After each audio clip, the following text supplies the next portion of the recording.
We've got bad news, ladies and gentlemen. Browns rookie running back Quinshon Judkins has been arrested. It's terrible news. But it's being reported that he was arrested in Broward County, Florida for battery and domestic violence. It's freaking terrible, man. Quinshon Judkins was supposed to be the next Nick Chubb, but Nick Chubb would never do this. My goodness, this is awful. Quinshon Judkins was still in jail as of Saturday night, scheduled to have his initial court appearance Sunday morning, according to court records. Breaking news, everyone.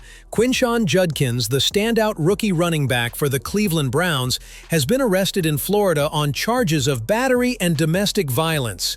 The shocking arrest has sent shockwaves through the sports world as Judkins has quickly become one of the most exciting players on the Browns roster. As of now, he remains behind bars, and the details surrounding this incident are still unfolding.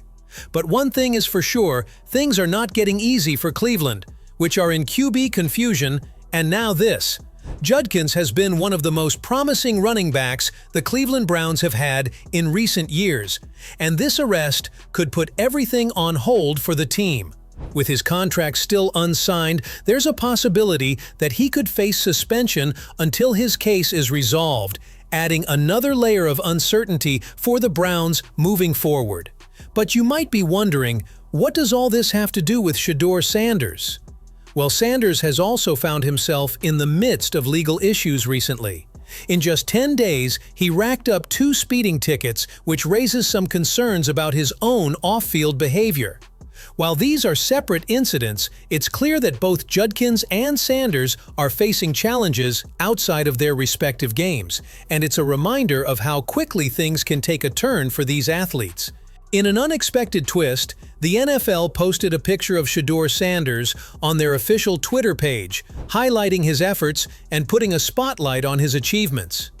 This move comes at a time when Sanders has been dealing with his own legal issues, but it seems the league is choosing to focus on his positive contributions and the impact he's making on and off the field. While the controversy surrounding his speeding tickets lingers, the NFL's support could be seen as a message that they're looking to showcase the players who are making strides despite any setbacks they may face. It'll be interesting to see how this plays out and whether the NFL's endorsement will help shape Sanders' narrative moving forward.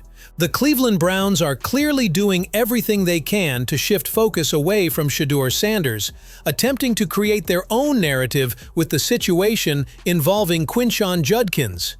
But no matter what, some things simply cannot be overshadowed. One of those things is Sanders' aura, mentality, and relentless hard work. His rise has been nothing short of impressive, and even in the face of legal troubles, his determination and focus on the field continue to stand out. His ability to stay grounded and continue pushing forward, regardless of the distractions, speaks volumes about his character.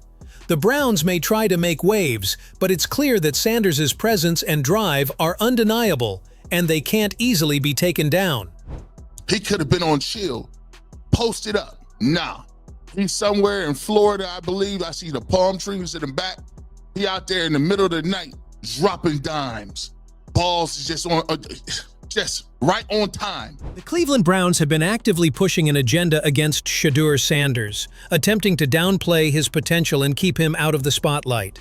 The more attention Shedeur receives, the more it threatens their narrative. With his massive fan base and the influence he holds, Cleveland is fully aware that the more Shedeur dominates the public eye, the harder it becomes to maintain control over the narrative.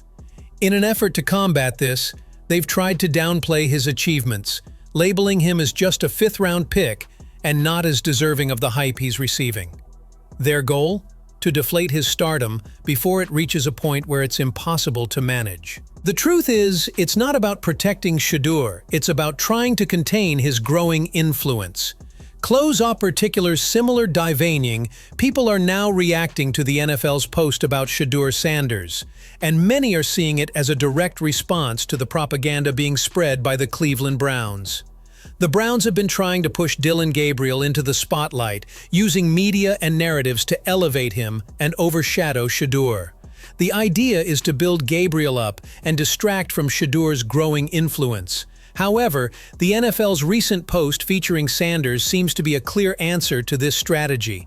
By showcasing Shedeur, the NFL is reaffirming his potential and star power, countering the narrative the Browns are trying to create. It's almost as if the NFL is saying, "We see what's happening, and we're not letting this narrative go unchecked." The response has been loud and clear. Shedeur's place in the spotlight is solid, and no amount of external manipulation can change that.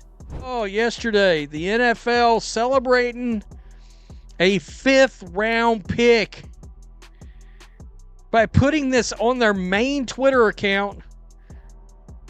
680,000 impressions. I can't wait for when that Will Howard, Tyler Shuck, Dillon Gabriel propaganda starts dropping on the NFL page. Oh, it's not going to. Sanders can see the soon. Previously, Mary Kay Cabot had been all over the map with her take on Shedeur Sanders. Not long ago, she acknowledged that Sanders was developing at an impressive rate and could soon be in contention for a first-team spot. However, now she's completely shifted her stance, claiming that Dillon Gabriel will have the edge over Sanders. This sudden shift has raised suspicions that Cabot might be playing into an agenda, one that seeks to elevate Gabriel and downplay Sanders' potential. Mary Kay Cabot has been quick to dismiss any other quarterback as a potential starter over Dillon Gabriel, even going so far as to describe his decision-making and processing as computer-like. On the surface, Gabriel's numbers and traits may seem impressive, but when we take a closer look at his decision-making on the field, things don't quite add up. While Gabriel certainly has some strong attributes, his decision-making has been inconsistent and at times even questionable. There have been moments where his judgment under pressure has faltered, leading to missed opportunities or turnovers that could have been avoided. But Mary Kay is running an agenda against Shedeur. But when you look at the facts, Gabriel hasn't done anything to justify such bold predictions, especially with Shedeur Sanders performing better in those very same sessions. Of course, Mary Kay Cabot could easily backtrack on her previous statements, and it's possible that this article was just a public engagement stunt designed to stir the pot. After all, she's done it before. Not long ago, she praised Shedeur Sanders for his growth and development, acknowledging his impressive performance. In fact, Cabot recently revealed that Shedeur had secured his place with the first-team reps, surpassing Dillon Gabriel during training camp. She even went as far as to say that Sanders not only earned his spot, but truly deserves it, highlighting his remarkable growth and skill. This marks a sharp turn from her earlier narrative, and it's clear she's adjusting to the reality of Sanders' undeniable progress. It's as though she's recognizing what the rest of us already see. Sanders has the potential to be a game-changer, and the hype surrounding him is more than just a media narrative. It's based on his actual performance. The arrest of Quinshon Judkins has undoubtedly cast a shadow over the rising star of Shedeur Sanders, with much of the media focusing on off-field issues rather than his on-field potential. Judkins' arrest on battery and domestic violence charges has dominated the headlines, taking the spotlight away from Shedeur's impressive progress. Adding to the narrative, Shedeur's own run-ins with speeding offenses have given critics ammunition to challenge his focus and discipline. However, despite these distractions, the NFL has stepped in to support Sanders, sending a powerful message with a recent post on their official Twitter page. The picture of Shedeur, accompanied by a message showing their unwavering support, clearly states, "We got your back." This act of solidarity is not just a public relations move, it's a statement that the NFL recognizes Shedeur's potential and won't let external distractions derail his future. The league's endorsement serves as a reminder that while controversies may arise, they are not enough to overshadow the hard work, talent, and dedication Shedeur has shown. With the NFL backing him, Shedeur's star continues to rise, and it's clear that his focus will remain on proving his worth both on and off the field. So, what do you think of all this? Do you believe the NFL's backing of Shedeur Sanders is a genuine show of support? Or is it just a strategic move to counter the growing media narrative surrounding him? With Judkins' arrest and Shedeur's own legal issues making headlines, it's hard not to wonder how much these distractions could impact his career moving forward. Is the NFL stepping in at the right time to lift him up? Or is it simply a way to ensure his story stays on track? We'd love to hear your thoughts. Do you think Shedeur can rise above the controversy? Or will the noise from off-field drama eventually catch up with him?